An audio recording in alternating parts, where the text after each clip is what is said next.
Hey, what's going on, everyone? I'm back for another Slim Sports interview. And as always, I'm your host, Jay Slim. And joining me today is a 6'1" forward that has dominated the MEAC over the past 3 years with Norfolk State, running through her competition left and right and grabbing accolade after accolade for her resume to now make her way to West Virginia, playing for the Mountaineers at the Power 5 level next season. I'm talking about Kierra Mimi Wheeler. How's it going, Mimi?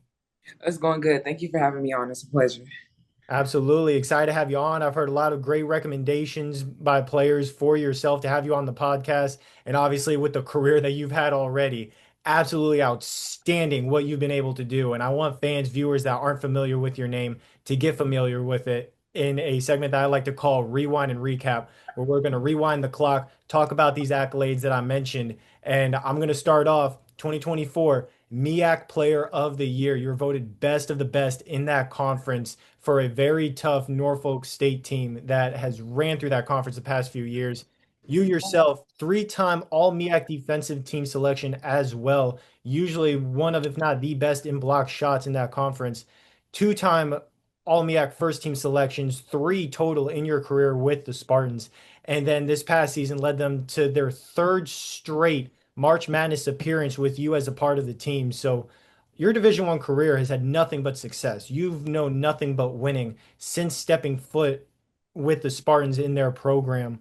And after so much success, those first 2 years, coming into that third year, obviously you feel like, man, I've gotten these championships. I've been player of the year, all conference.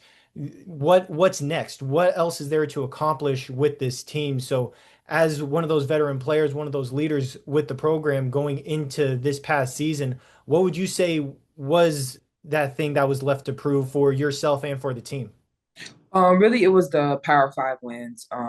We dropped off a few like my years before we hadn't got one, and we knew like we had a special chance to really show them. HBCU rarely gets to do that, nevertheless a mid major. So we were unranked. We were ranked mid major, but unranked in like the big poll. So just us coming in like wanting more, just setting new goals every year. My first year there, we wanted to get to the tournament, and that's what we did. And then my second year there, we wanted to make our record better than last year, the previous year, but also make some noise in the tournament. And we did. We played a very tough Stanford team, but I think the game was all in all a pretty good one. And we look back on our third year. I'm like, okay, what more can we accomplish? And that was really the Power Five wins and focusing on getting some of those high major schools because we were starting to be known as one of the best mid majors. And in order to be, at another level, you got to have more goals. Yeah, and we're going to talk about some of those big time wins that you guys had later on in this interview. But you yourself, all ever since you stepped foot with the Spartans, like I said before, you were putting up numbers, you were grabbing those accolades, and this past season was no different. 16 points per game, 9 rebounds, an assist and a half to go with 2.5 blocks as well. You had some outstanding performances throughout the season, 24 points and 13 boards against Morgan State. You had 19 points, 16 rebounds, and 4 blocks going against South Carolina State. And then in that first round of the NCAA tournament, going against Maryland, 20 points and 7 rebounds on the biggest stage you could possibly be on for the NCAA level. And your role has, you were able to come in and right away, boom, you were an immediate impact for the team coming out of the JUCO ranks with Daytona State. And ever since then, it seems like you find a way to further your game to help your team continue to grab these big time wins. How would you say has your role with Norfolk State? How did it get so dominant for this past season to where you could help be not just an impactful player, but a leader on both ends of the court? So coming in, I played with some veterans. Camille Downs, she's a great player. Deja Francis, they were like kind of vets in there. They were grad people. So like coming in, I didn't really know what to expect when I first came to Norfolk State. I will say that. And after having a conversation with Coach LV, he just said that he want to come in, he want to win the MEAC. And he needs somebody who's going to be a dominant presence down low. And from there, it kind of just flourished. I always wanted the position was there. All I needed to do was put myself in it. And that first year, I was a major factor coming in just to be off of rebounds and working the low post. We didn't really have a true five. I'm more like a stretch four because I'm a little bit undersized for my position, but what works for me works for me. So just coming in, that first year just wanted to be hungry and looking for it to go to another level. My second year coming in, it was pretty much the same thing. I knew that Deja and Camille, the vets that were in, were no longer there, and it was like a new position for me to take. So I was very much excited to be like a leader. I was coming in as a junior, so that was really important to me coming in my junior year, I believe. And I just wanted to assert my dominance from the beginning. I think coming in, I was letting know my teammates like every day we're going to compete. And that's pretty much how we all got better and how my team got better because every day I come in and I want to compete and make each other better. There you go. And obviously that led to a dominant season this past year. 30-5 overall record, went undefeated in MEAC conference action, 14-0 against conference opponents. Obviously won the conference tournament once again, made it back to March Madness. And some of those wins that you had throughout the season, like you mentioned, Power 5 conference opponents that you were going against. You played 6 Power 5 teams on the season, had wins over Auburn and Missouri. So both of those teams are out of the SEC, which in my opinion is one of the best conferences in college basketball. And you put up double figure numbers against quite a few of them. You had 19 points against Alabama. You had 14 points in that win against Missouri. How would you say that those wins, those playing those high caliber teams, the Power Five competition, and putting up those numbers really helps solidify and prove to not just fans but also yourself that you were a Power Five player in general? So college basketball, I mean, it's hard, it's tough. I say this to my teammates all the time. Like we're all doing it every day. We wake up just like another team. They're doing conditioning, they're doing weights. You know what I mean? They're going through all the same things. Like what separates the Power Fives from the mid majors? If we're all getting up at 9 a.m. going to run, we're all doing pretty much the same things. We're all doing the same hours. Like what's going to separate us? And it's more of like I said, the competitive spirit and the determination. Like my team came in very hungry. I came in very hungry, wanting more. And every day you gotta just really want more. And when I played at those levels, I didn't really see them as, oh, I'm a mid-major player and they're a Power 5 player. I just see myself as somebody who came just put in the same amount of work, if not more. So I deserve to be on the same platform. And just having that kind of motivation, it was really no difference for me to be out there versus a Power 5 team or a mid-major team. Either way, everybody works their butt off, and I just want to be one of those people out there that has something to prove. Absolutely. And you definitely proved it by putting up some crazy highlights this past season. And I want to talk about some of them in a segment that I like to call Make That Play, where I actually went through every single made basket that you had this past season. Obviously, quite a lot of them. I was there for a while, but I managed to, in my opinion, find what I thought were your top 3 plays from this past year. But obviously, I'm just a stats guy. I'm just a fan in the stands. You're the one actually on the court doing what you do best. So, what would you say was your best play from this past season? My best play from this past season. I one of them one of them was in the Alabama game. I think I had like a little pump fake drive to the basket and one kind of move. It was pretty tough. And then I would have to say like the Howard Championship MEAC game.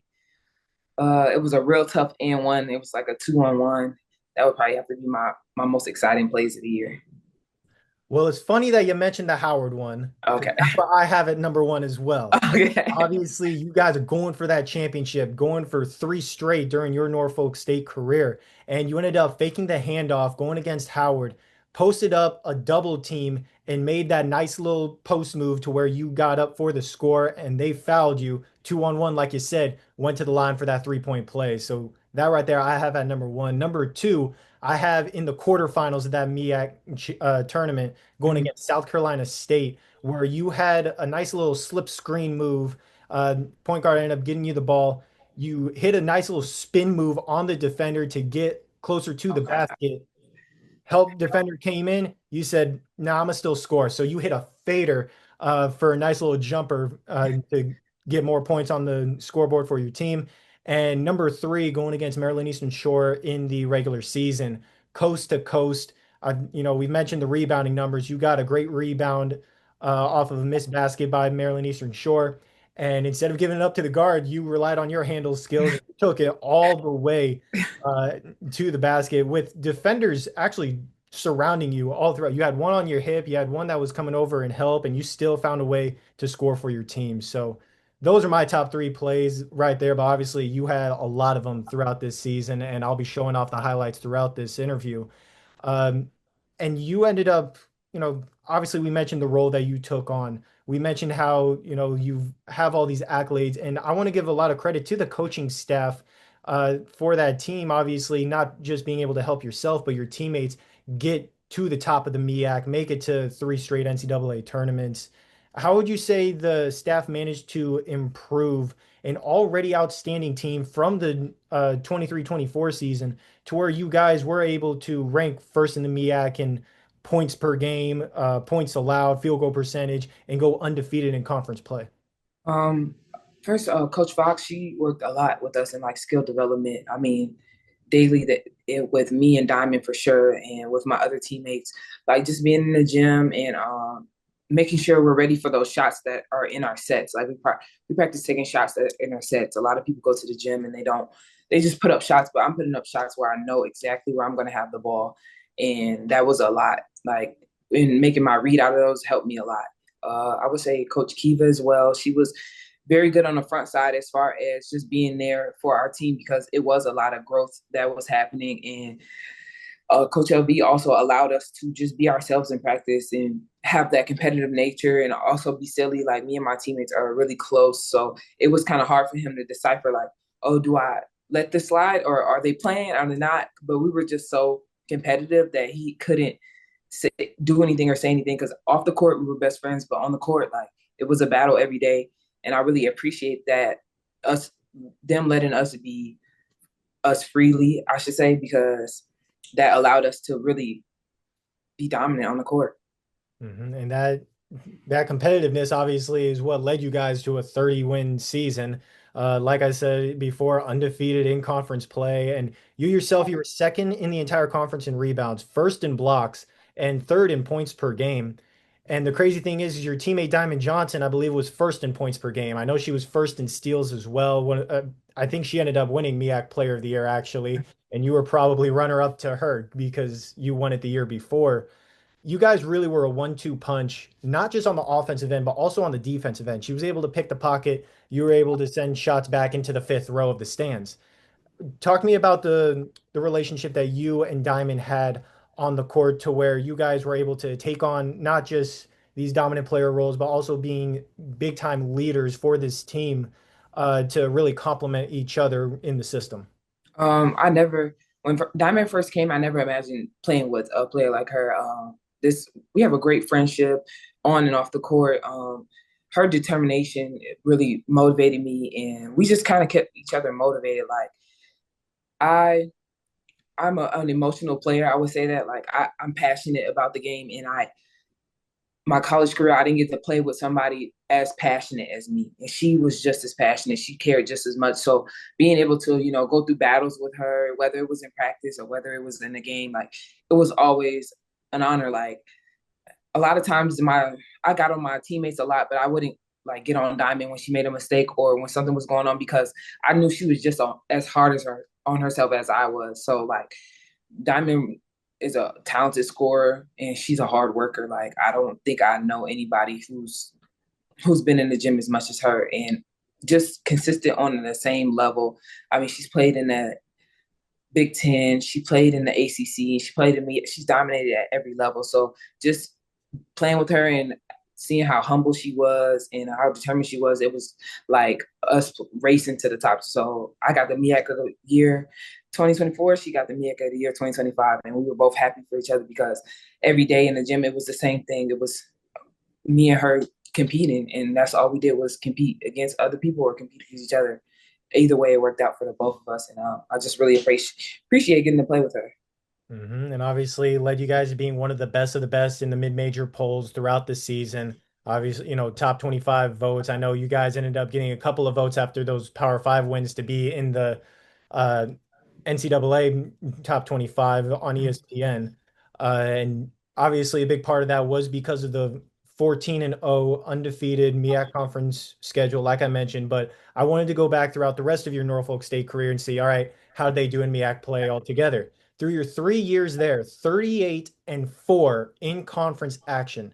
So you guys just dominated year after year. And this season, you guys didn't have really any close games, maybe one or two that were like 8 points in single digits, but a majority of them were all by double figures.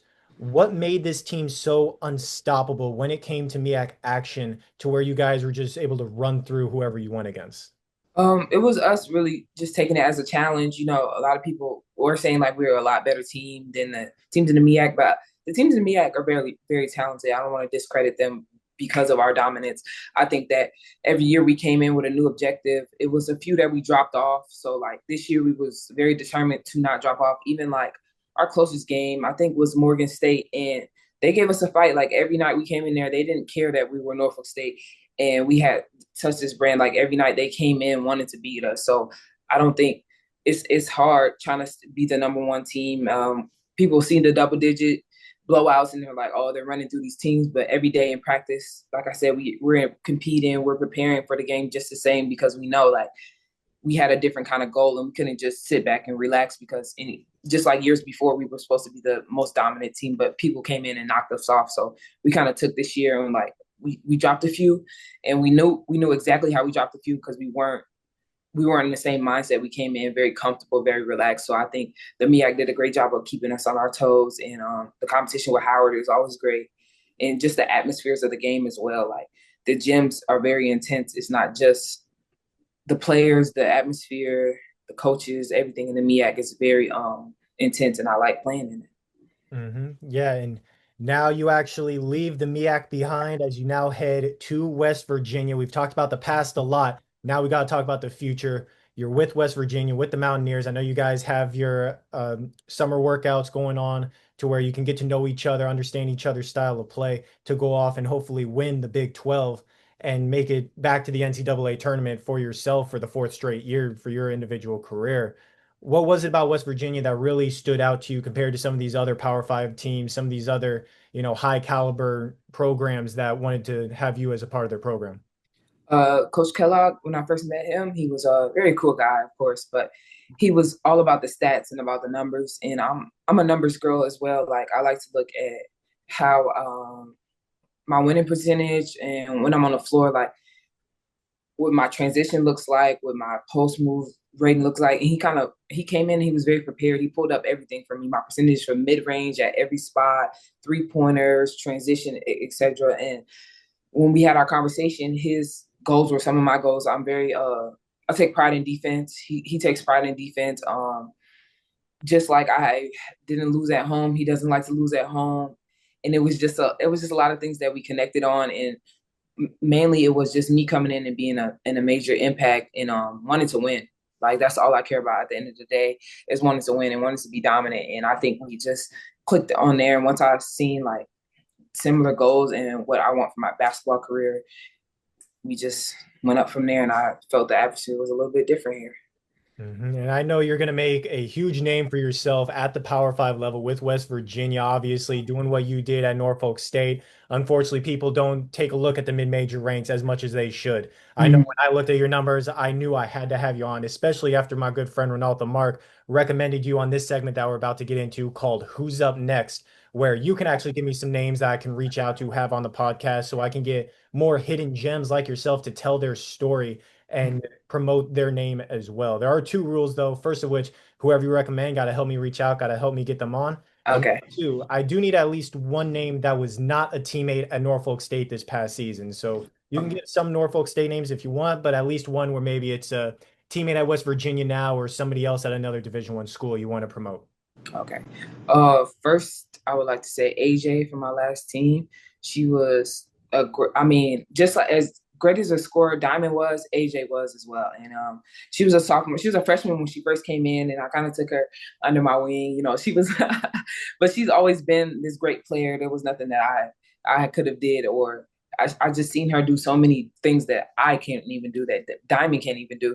So just like trying to tell her how much good of she player she is. You know, it's hard playing under vets, but she came in and she didn't care that we was vets. She showed out just the same. So AJ's definitely who's up next for me. And then another player I would have to say, her name is Savannah White. I forgot she just transferred, but she's really good. She's from my city as well. She's a talented hooper. I think she transferred from Wisconsin, and she's been kind of going up since then.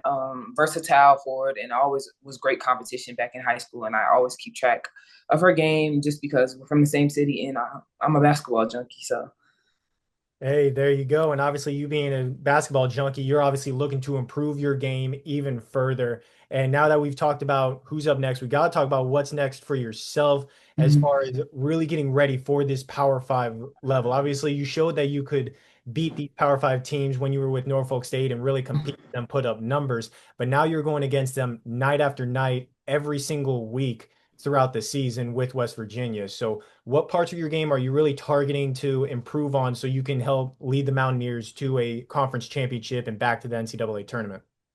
Just really using my versatileness as a stretch four. I think a lot at Norfolk State, I did play the five, or we played like two forwards, but now I'm really stuck in my role as a stretch four and just expanding my game to the three in the mid range a lot more. I'm not going to be the biggest person on the floor in this conference, so I just been able to use my handle a little bit more and use my shot to my best abilities to trying to get the defense to sag off me because they know that I am this presence inside. So just playing with both and being able to use my experience at the five, but also my new experience at the four as well. There you go. And I definitely cannot wait to see what you do this upcoming season. More than likely going to get another all conference team selection, be on the all defensive team, hopefully defensive player of the year in the Big 12. Could definitely see you doing that with the insane blocks that you are able to have this past season. So definitely excited for you with your career that you've already had and the future success that is no doubt coming your way. Thank you so much, Mimi, for hopping on the podcast to do this awesome interview. Thank you for having me. This was great.